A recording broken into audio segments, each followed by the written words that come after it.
I got caught smoking weed at Universal Studios. I had my girl bring my kid away, and I was outside of the Jurassic Park. I didn't get caught by like the police, but I was outside of the Jurassic Park ride, and I was like, all right, bring him to go get a soda or whatever. I'm going to sit here and smoke my vape pen. And there's like one of the handlers. They have a thing where they have a velociraptor. It's like a person in a costume, but it's like an animatronic costume, and they're pretending to be like a velociraptor. And the trainer's like trying to calm him down. It's a whole display with the kids, and everyone's really excited. So I'm just like kind of watching it, like getting stoned, zoning out. And at one point, the girl's got like one of those, microphone face pieces on. She goes, "Sir, not here." Whoa. And that was it. And I went, "Oh." And then I just... Sir, not here. Faded off into the distance. Addict. I know. I wonder if they're cooler about it now. No, this is a year ago. Oh. This is not that long ago. Wow. I was very surprised. I was like, this is California. Well, not only that, what if it was a vape pen with tobacco? Or CBD or... Are you allowed to do that? Probably not. I think there's smoking areas that are designated, but she knew what it was. She saw my face. My mouth was agape watching real velociraptors walk around. I was losing my mind. It was awesome. Dude, like, get out of here, stoner. Yeah. I was listening to the radio in Utah, and they were talking about how they have to they have to figure out what to do with their drug sniffing dogs now. Because there's no reason for them. There must be some. Is there a change in Utah? Is Utah changing their drug policy? Because it was funny listening to this old dude on, just for the fuck of it. I was listening to AM radio, talk radio, and this old dude was talking about how they're going to decommission some of these drug sniffing dogs because they'd use them on like traffic stops. There we go. Medical marijuana in Utah could mean retirement for generation of drug canines. Just fucking putting these dogs down. Well, they also were worried about the police officers themselves losing jobs. Like when you hear about pot that's making its way into a place like Utah, first of all, you realize, goddamn, pot is really, you can't stop it. It's now. here. The genie's out of the bottle. It's here. The revenue's in. Grandma feels better. Yep. The Alzheimer, the people that have all these serious issues that CBD is fixing, arthritis patients. People with like real problems that are not finding any other solution that works the way cannabis does. They're just giving in, and then they're making all this money. But then you see these old folks that are from a different time, and they're talking about it, and they look at it in terms of like how many police jobs are going to go away, right? How many dogs are going to be decommissioned. Well, none of them smoke weed, so they're like, it's not really my problem. But it's interesting to watch them look at it as an economic issue. The problem is you have potheads that are leading the charge, so for a long time it was difficult to take him serious. Yeah, you needed straight laced guys to come in, and now there's a lot of money there. There's so much money in it that you're getting that. But when you have fucking hippies playing hacky sack and wearing puka shell necklaces, it's sort of hard to take them seriously. When the reality is they kind of want it to be legalized for recreational purposes, and I don't like. I don't use weed. That's not true. I do take CBD. I do, literally during that fight I was using topical CBD the whole time. So I guess... Do you take oral too? I do. I take CBD... Oral's excellent. ...daily, but I don't know. Infinite CBD sponsors our podcast and the festivals. Well, they're also... I'll get you a bunch of products because they're a really great company that supports comedy. They sponsored my tour when I was preparing for my special. They're fucking dope.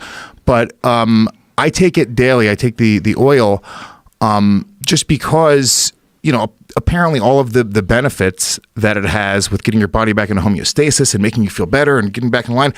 I don't know the fucking effects. I smoke weed every day as well, so I'm sure I'm getting CBD effects as well. But in my mind, I'm going, well, I have a bunch of this stuff. I know that since I started taking it, I weirdly feel better, but I can't really connect. You said before you take CBD and you go into another realm. Well, I was taking 1 and 1. It's like 1 gram of CBD to 1 gram of THC. Like it's 1 part. So whatever milligrams you have, it's both. Like if it's 10 milligrams CBD, it's 10 milligrams of weed as well.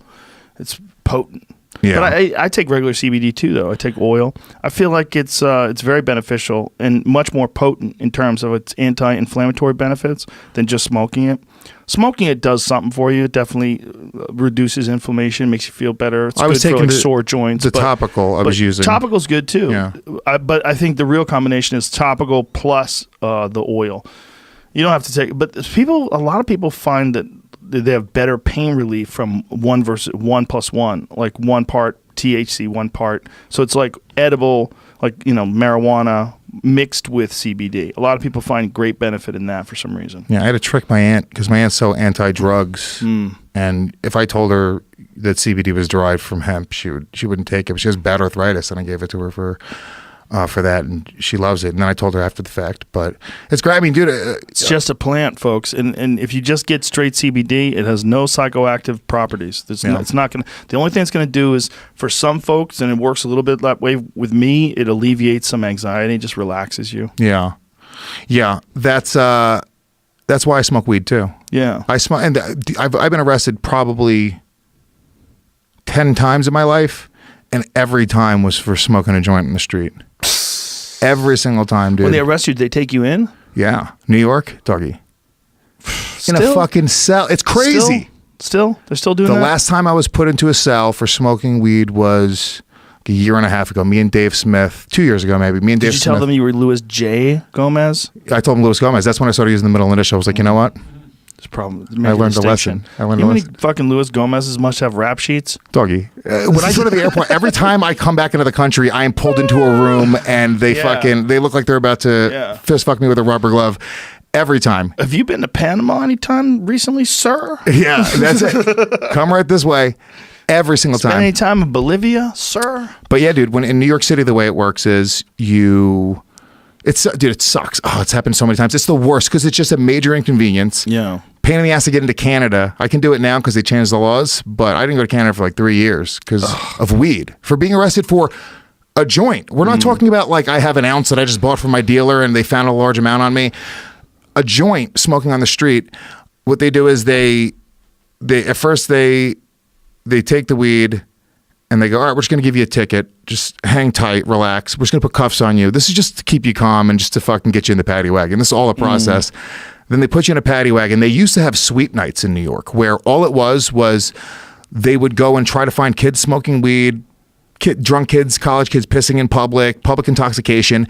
And the entire night they would just pick up everybody and fill up paddy wagons and create criminals. Just create criminals out of teenagers, and they were targeting. This is why the stop and frisk laws happened in New York. They changed it because they were just targeting black and Hispanic kids.